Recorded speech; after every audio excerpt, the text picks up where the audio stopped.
유시민은 이제 끝났다는 조롱까지 나왔습니다. 그런데 끝났다던 사람의 신간은 출간과 동시에 종합 베스트셀러 1위를 찍으며 정반대의 결과를 보여줬습니다. 황희두는 김준일이 이재명 당시 대표에게 했던 과거 발언들을 다시 꺼내며 지금의 유시민 비판이 얼마나 모순적인지 정면으로 따져 물었습니다. 같은 시기 유시민은 온갖 공격을 감수하면서도 굳세어라, 제명하라며 위기에 놓인 이재명에게 끝까지 힘을 실었습니다. 과연 누가 민주당을 위한 충고를 했고 누가 위기의 순간 돌을 던졌는지 영상으로 확인해 보겠습니다. 너도 유시민과 한팬이 이런 소리를 하지. 누가 유시민을 지지하냐? 신천지겠지. 그래서 실제로 저한테도 신천지 어쩌고저쩌고 하는 사람들도 있다고 제가 말씀을 드렸잖아요. 유시민을 지지하면 신천지다. 아, 이게 진짜 웃긴 게, 그러면서 또 한쪽에선 저보고 신천지 때문에 범죄자 됐다고 까잖아요. 그럼 내가 신천지면 신천지에서 나를 고소를 했겠니? 라고 답을 할 수밖에 없죠. 아무튼 이런 식으로 유해시민 타령하는 게 다가 아닙니다. 유시민 약 좀 올릴까? 오마이뉴스에 나와서 김진애 씨가 이런 얘기를 하더라고요. 유시민 약 좀 올릴까? 유시민 당신은 장관 정도밖에 못 해봤잖아. 장관이 물론 뭐 장관을 떠받들어야 될 존재라고 생각하진 않습니다만 장관 정도밖에 못 해봤잖아라 그러면서 당신 경기도지사 해봤어? 당신 대통령 해봤어? 통합하는 자리에 가면 얼마나 그게 힘들다고 하는 거를 네가 알아? 뭐 이런 식으로 얘기를 해요. 좋습니다. 통합하는 거 힘든 거 저도 알죠. 그래 놓고는 또 뭐라 그랬냐. 감히 한마디 하겠다. 문재인 작심 비판. 아니 김진애 씨의 이야기를 그대로 제가 그 화법 그대로 얘기하면 김진애 씨 본인은 대통령 해보셨어요? 장관 해보셨나?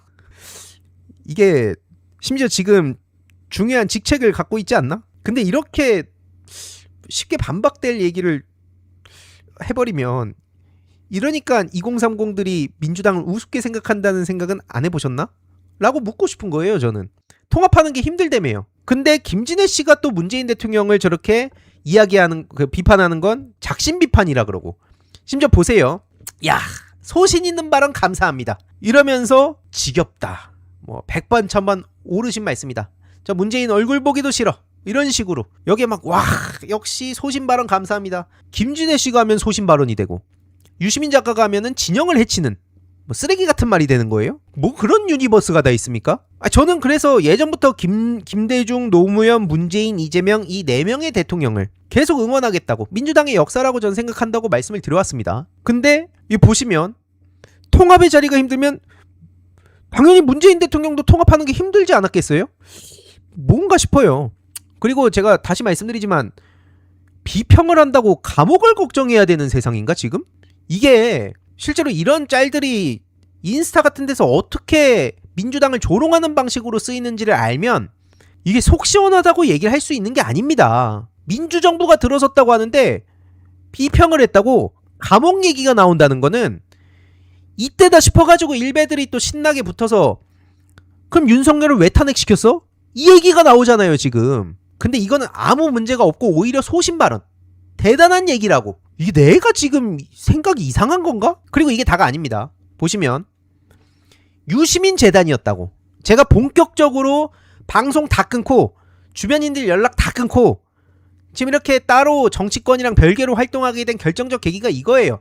노무현 재단에 돌 던질 때 곽성원 의원이 최근에 이 노무현 재단을 비방할 때 주위에 이걸 알고 있던 분들이 꽤 있습니다. 노무현 재단에 대고 막 이런저런 얘기할 때 이 맥락을 제가 여기저기 얘기를 안 했겠습니까?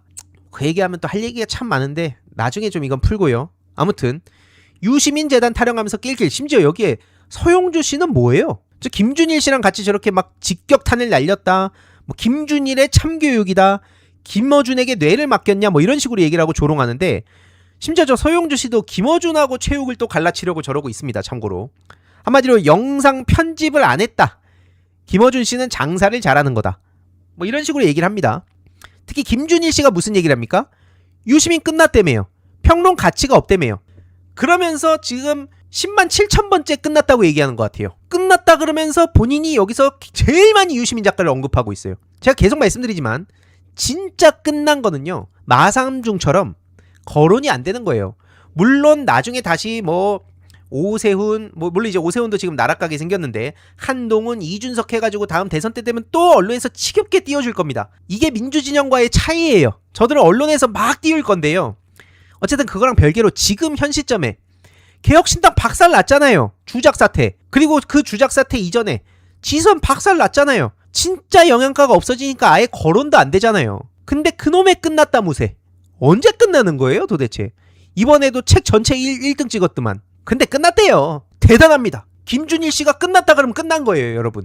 누구도 부정을 할 수가 없습니다. 야, 다른 사람도 아니고 이제 김준일 씨가 유시민 끝났다고 한 건 이거는 엄청난 얘기입니다. 끝났으니까 이제 덜덜 떨어야 돼요. 그럼 제가 이게 얼마나 기가 막힌 상황인지 아마 다들 아시겠지만 정리해서 간략하게만 보여드릴게요. 장성철, 김준일 이들이 이재명 대통령한테 불과 얼마 전까지 어떤 식으로 얘기를 했었나 한번 봅시다. 24년 11월에 이런 얘기를 합니다. 아니 이재명 대표도 나섰는데 윤석열 탄핵에 왜 불이 붙지 않았을까? 장성철, 김준일 씨가 저렇게 뉴스쇼 같은 데 나와가지고 엄청나게 얘기를 해요. 김현정 씨랑 같이 엄청 얘기했었습니다. 무슨 얘기를 하냐? 윤석열, 이재명 두 분이 적대적 공생을 하고 있다. 요렇게 표현을 했습니다. 누가? 김준일 씨가. 그러면서 사법 리스크라는 얘기까지 합니다. 대놓고 사법 리스크래요. 그래서 당시에 클리앙에 어떤 식으로까지 비판글이 올라왔었냐면 장름한 여의도 나와가지고는 김준일 씨가 이재명 당시 대표님께 구질구질하다고 얘기했던 것까지 저렇게 베스트로 올라갔었습니다.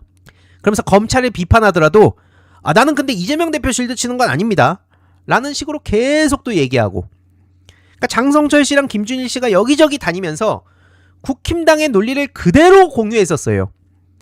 그러면서 했던 얘기가 뭐냐? 생즉사 사즉생 각오로 당시 이재명 대표님이 대표직을 내려놔야 된다 라고 얘기를 한 게 김준일 씨입니다. 국민의힘이 그래야 민주당 공격할 거리가 없어진다. 그러면서 탄핵이 계속 늦어지니까 바로 탄핵할 수 있는 비법을 알려주겠다. 거의 비단 주머니죠. 이준석식의 비단 주머니입니다. 그 비단 주머니가 뭐냐? 바로 이재명 대선 불출마 선언해라. 그러면 윤석열 바로 끝난다. 그거를 또 클리앙에서 확산시키면서 이재명 대표를 지지하지 말자는 게 아니다. 마음속으로 지지하되 다른 유력 대선 주자한테 힘을 실어주자. 요런 얘기를 한 거라고 당시에 여기저기 퍼졌었어요. 실제로 보시다시피 국힘당의 논리를 그대로 갖고 왔다는 걸 알 수가 있습니다. 이재명 불출마 선언하면 윤석열 하야할 수도. 말 같지도 않은 소리였죠 애초에 저게. 근데 국힘당의 얘기를 그대로 퍼날른 게 장성철 씨, 김준일 씨 같은 사람들이었습니다. 게다가 23년으로 올라가 볼게요. 당시에 이재명 대표님이 단식하실 때 김준일 씨가 뭐라 그랬냐? 단식 이번 이재명이 2100자를 빨리 써도 3시간인데 한마디로 그 입장문을 쫙 올린 게 2100자가 되는데 이거는 단식 이전에 쓴 거다. 단식은 결국에 본인 스스로 허물어버린 거다. 이 명분을 김준일 씨가 이렇게 얘기한 겁니다. 그러면서 결국 방탄이네 이렇게 얘기를 했어요. 악수를 뒀다고 얘기합니다. 이재명 대표님의 마음이 굉장히 급해서 체포동의안 표결이 임박하니까 악수를 둔 거다. 이렇게 비난을 퍼부었던 게 김준일 씨입니다. 그러면서 당시에 더불어공산당이라는 얘기까지 하면서 조롱을 했었어요. 이런 사람이 지금 민주당을 위해서 무슨 얘기를 하겠습니까? 예? 더불어공산당. 그 똑같은 시기에 유시민 작가님이 어떤 얘기를 했는지 봅시다. 옥중결제, 굳세어라 제명아. 여기에 당시 이재명 대표님이 좋아요까지 눌렀었습니다. 옥중 출마도 하고 굳세어라. 같은 시기에 김준일 씨가 저 따위로 조롱을 할 때 유시민 작가님은 온갖 돌에 맞아가면서 힘을 실었었어요. 근데 지금 상황을 보세요. 야, 김준일 할 말 하네. 야, 김준일이 유시민 끝났다고 하니까 유시민 진짜 퇴물된 거네. 이렇게 돼 있습니다. 당시에 또 그리고 뭐라 그랬습니까? 어용지식인이라고 조롱했잖아요. 정부에 쓴소리도 안 한다고, 지지자들 듣고 싶은 얘기만 해준다고 어용이라고 엄청나게 조롱을 해댔었잖아요. 거기 앞장섰던 게 펜앤마이크 같은 데도 있고, 심지어 민주당 내부에서도 그래도 사회의 어르신이면 유시민 작가 정도 되는 지성인이면 정부에 쓴소리도 할 줄 알아야지 라고 했던 사람들이 그 중에 한 명이 김준일 씨 같은 사람도 있어요. 딱 그 기조로 유시민 작가를 비난해놓고 지금은 이제 와가지고 정부에다가 왜 그렇게 발목을 잡는 거야? 뭐지? 이게 무슨 유니버스지? 하나만 하라니까요. 여러분들한테 부탁하고 싶은 게 있어요. 방송 보시는 분들한테. 내가 자주 썼던 표현이에요. 의식의 동종교배. 특정 커뮤니티나 특정 모임이나 카톡방에서 보면은 어느 쪽이든 간에 어마어마하게 악마를 하잖아요. 네거티브도 굉장히 심하고. 그게 여러분들한테는 속 시원할 수 있지. 저 새끼 악마네. 나쁜 놈이네 할 수 있죠. 근데 그게 나중에 내가 계속 방송을 하는 이야기 중에 하나예요. 봐봐요. 내가 이덕춘 후보를 지지했다고 쳐. 이제 최고위 당선됐어. 그러면 그 임기 내내 깝니다. 내가 지지했는데 다른 사람 당선되면 있잖아요. 그게 소위 말하면 민주당 옛날식 런닝과 백바지 같은 거예요. 끝까지 끌어내리려고 중간에. 끝까지 그런 거죠. 뭔가 말도 안 되는 것. 근데 그게 전체적으로 보면 우리 진영 정부에 도움이 됩니까? 안 되죠. 저는 안 된다고 보고 그 악마와는 끝이 없는 게 이쪽도 저쪽도 다 마찬가지예요. 몇 가지만 가져오면 악마예요. 굳이 말하자면 이런 거야. 김민석 총리 잘했어요, 못했어요? 잘했죠. 총리 잘했어요. 왜냐하면 내가 했던 이야기도 있어요. 총리는 밖으로 드러나면 안 돼. 대통령 밑에서 묵묵하게 일해야 돼. 여러분 경주 에이펙 할 때 총리가 막 경주 막 수십 번 내려가가지고 그런 것들은 평가를 해줘야 되는데 싹 지워진 거예요. 본인들의 네거티브 때문에 잘못된 것만 파멸을 5개만 하면 그냥 악마화 된 겁니다. 마찬가지예요. 정청래 대표. 그러니까 예를 들면 정청래가 당대표를 할 때 정청래 원래 반대했던 사람들이 끝없이 흔들어 버렸어요. 그러다 보니까 잡음이 생기잖아요. 그러면 야 잡음이 그렇게 생겼잖아. 국정안정 여당 역할 못했잖아. 자기들이 흔들어 놓고 안정적이지 못했다고 공격하는 거예요. 이게 미친 선거판이 돼버린 거예요.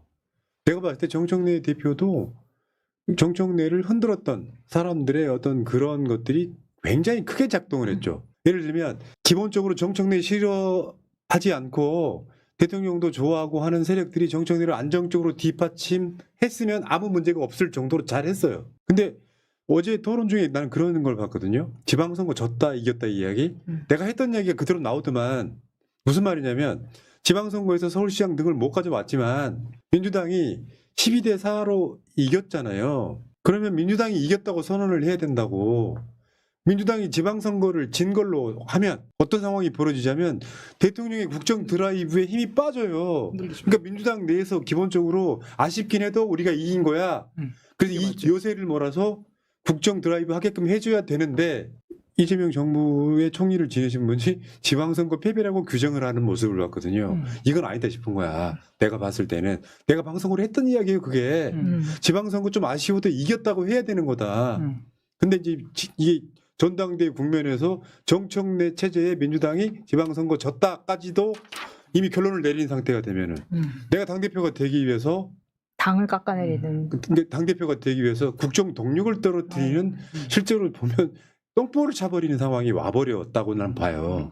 그렇기 때문에 우리가 국무총리 때 잘했다고 이야기를 하는 게, 그러니까 국무총리를 계속 하고 하다가 뭐 서울시장이나 더 큰 자리나 이렇게 갈 수 있었으면 더 빛나게 갔을 수 있었을 거라고 계속 추천을 했음에도 불구하고 국무총리를 하다가 당대표로 온다는 게 약간 좀 의아한 면이 있었거든요. 그러면서 이제 사실상 정청래 의원 같은 경우에는 당대표 보궐로 1년밖에 안 한 사람입니다. 근데 마치 이거를 2년 이렇게 가는 것처럼 공격을 하는 모습이라던가, 그게 국무총리는 당대표 나가도 되고 1년 당대표 하던 사람은 그 다음에 나가면 안 되고, 이런 방향으로 가면은 사실상 지지자들은 갸우뚱하게 되는 면이 좀 있는 거고, 네.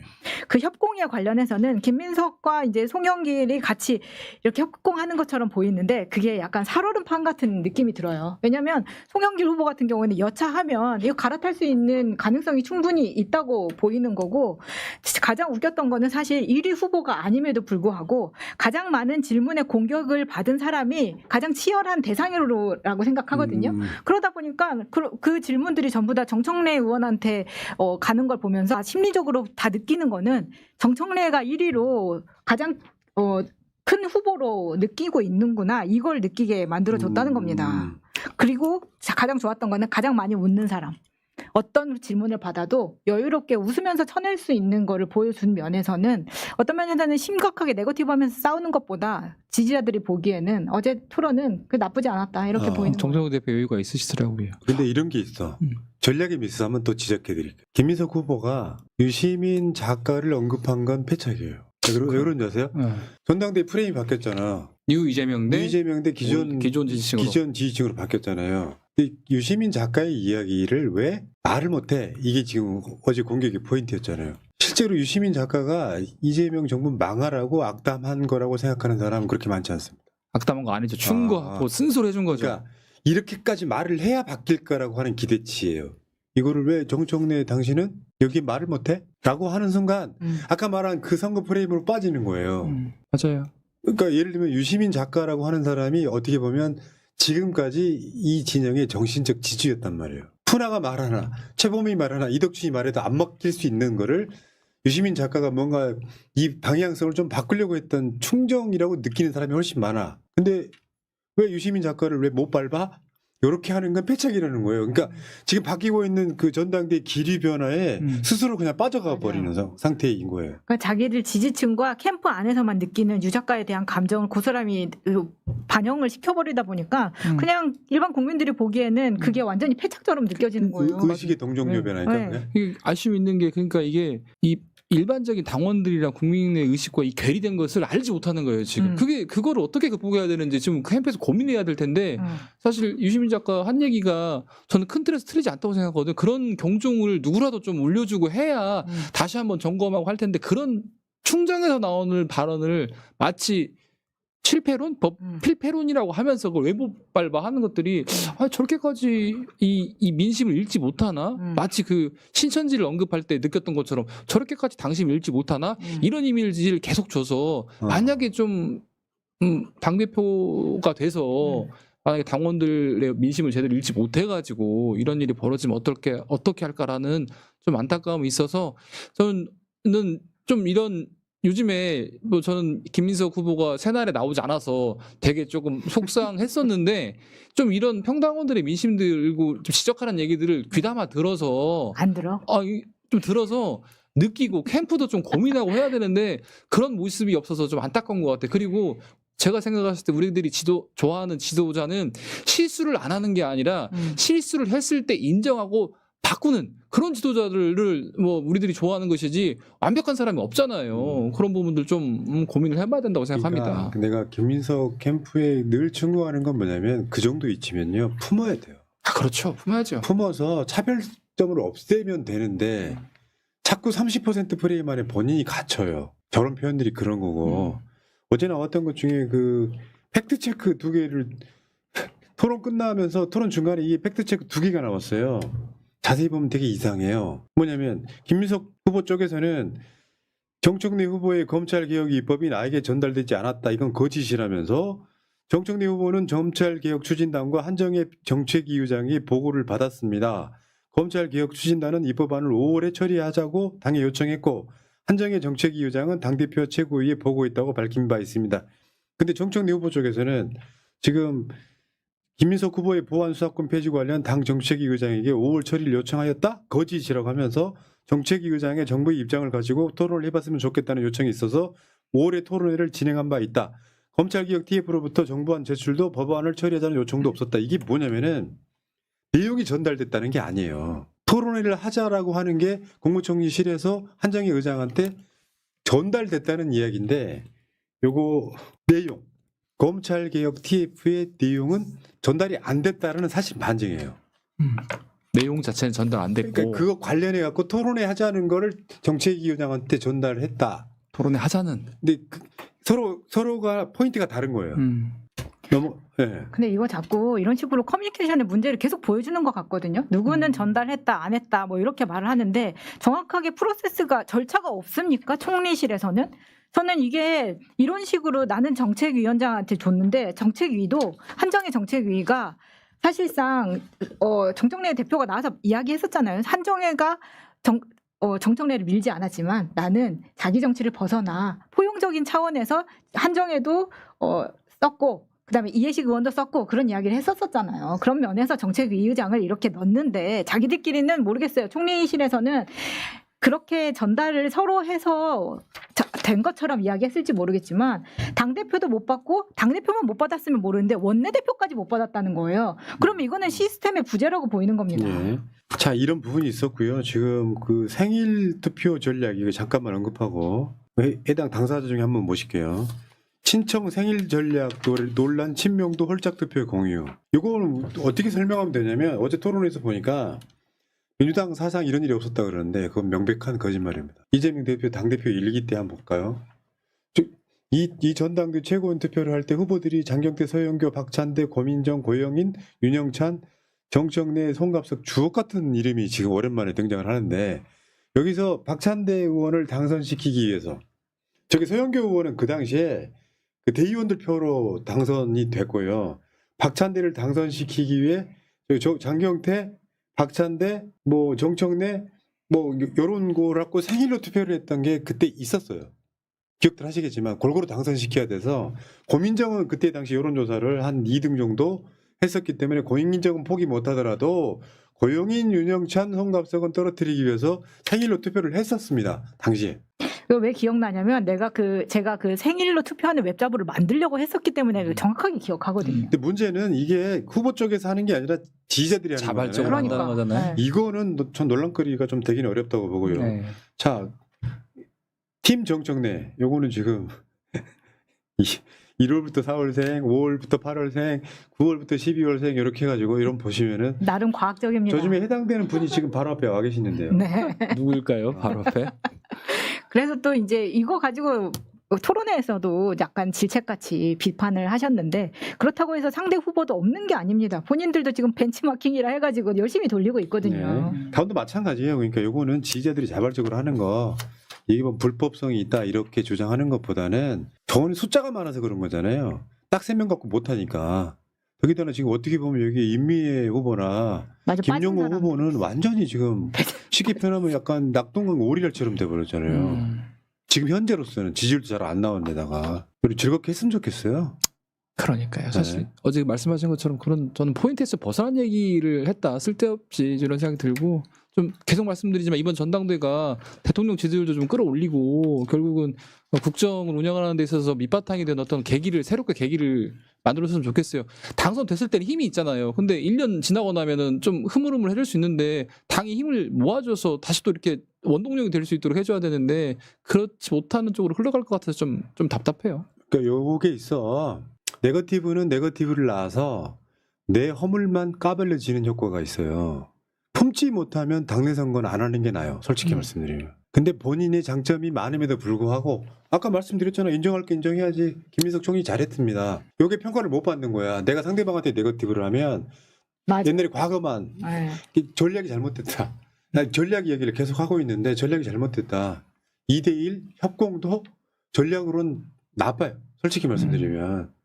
본인의 장점이 노출이 안 된 상태에서 그렇게 이제 이 후보하고 지금 선거운동 시작하다 보니까 당이 엉망진창이 되면서 오히려 대통령 지지율이 떨어지는 어떻게 보면 자해행위에 가까운 걸 하고 있다. 다시 한번 말씀드립니다. 품으세요. 친석이든 친청이든 서로 품으세요. 그러면 결론 말하지 않는 집단 지성의 다수는 품는 사람을 손 들어줄 수밖에 없는 거예요. 김민석 캠프의 최대 전략 부재의 상징은 이 새날의 방송을 지금 보고 있지 않는다는 거. 요걸 봐야 지금. 보고 있는 걸로 알고 있어요. 아 그래요? 네. 아 그럼 바뀌어야 되는데 더 큰 문제인데 지금. 오지 마. 내가 하도 네거티브를 때렸더니 아니, 방송 나오는 걸 주저하고 있다. 아니 그러니까 이 전략 부재라는 게 첫 번째로 출마하자마자 새날에 와서 방송을 했어야 한다니까요. 네. 그게 여실히 전략 없는 거 보여주고 있는 거죠. 뭐. 아마 한 번은 나오지 않을까 싶어요. 예, 예. 그래야죠. 여기까지 이덕준 변호사는 지금 밖에 나가 계세요. 퇴청하겠습니다. 근데 방송 많이 늘었다. 아유. 아주 괜찮아.